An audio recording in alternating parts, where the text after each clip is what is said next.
এক মুহূর্তের কর্মর্দন, কিন্তু প্রশ্ন অনেক।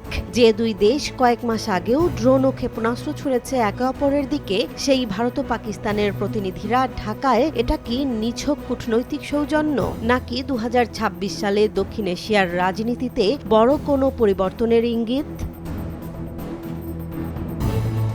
2025 সালের 31 ডিসেম্বর, বছরের শেষ দিনে ঢাকায় ঘটে এক অপ্রত্যাশিত কূটনৈতিক মুহূর্ত। বাংলাদেশের সাবেক প্রধানমন্ত্রী খালেদা জিয়ার জানাজায় অংশ নিতে আসা ভারতের পররাষ্ট্রমন্ত্রী এস জয়শঙ্কর এবং পাকিস্তানের জাতীয় পরিষদের স্পিকার আজ সাদিক জাতীয় সংসদ ভবনের একটি অপেক্ষমান কক্ষে প্রকাশ্যে করমর্দন করেন।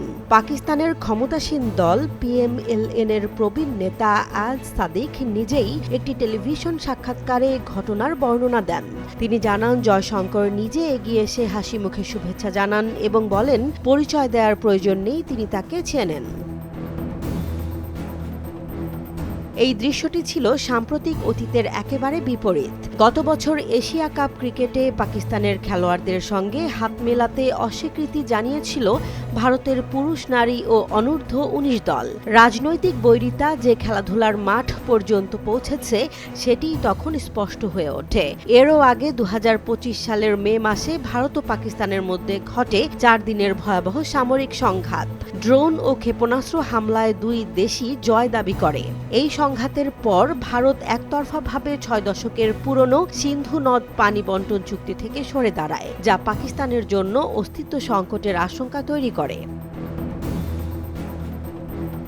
এমন টানটান উত্তেজনার প্রেক্ষাপটে ঢাকায় এই করমর্দনকে পাকিস্তানের বিশ্লেষকেরা দেখছেন সম্পর্কের ন্যূনতম স্বাভাবিকতায় ফেরার সম্ভাব্য সংকেত হিসেবে। ইসলামাবাদ ভিত্তিক বিশ্লেষক মোস্তফা হায়দার সাইদের মতে, যুদ্ধের পর দুই দেশের মধ্যে যে মৌলিক সৌজন্যও অনুপস্থিত ছিল, এই করমর্দন সেটি আংশিকভাবে হলেও ফিরিয়ে এনেছে। তবে ভারতের পক্ষের বিশ্লেষকেরা বিষয়টিকে ততটা গুরুত্ব দিতে রাজি নন। হিন্দুস্তান টাইমসের আন্তর্জাতিক সম্পাদক রেজাউল হাসান লস্করের মতে, একই কক্ষে উপস্থিত হলে কূটনৈতিক শিষ্টাচারের খাতিরে এমন করমর্দন অস্বাভাবিক নয়। তিনি আরও লক্ষ্য করিয়ে দেন, এই ঘটনার কোনো ছবি ভারতের সরকারি মাধ্যমে প্রকাশ করা হয়নি, যা তাৎপর্যপূর্ণ।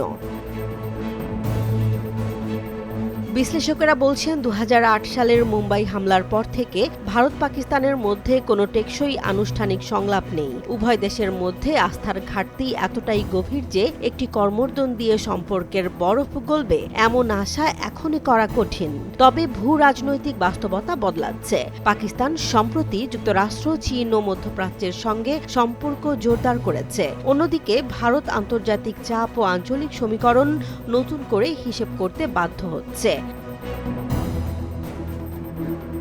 ঢাকায় জয়শঙ্কর ও আজ সাদিকের সেই করমর্দন হয়তো ইতিহাস বদলাবে না, কিন্তু দক্ষিণ এশিয়ার উত্তপ্ত রাজনীতিতে এটি একটি প্রতীকী মুহূর্ত হয়ে থাকবে। 2026 সালে ভারত পাকিস্তান সম্পর্ক সত্যিই উষ্ণ হবে কিনা, তা নির্ভর করবে করমর্দনের চেয়ে অনেক বেশি কঠিন সিদ্ধান্তের ওপর। জেসমিন জাহান, নিউজ ডেস্ক, জনবাণী।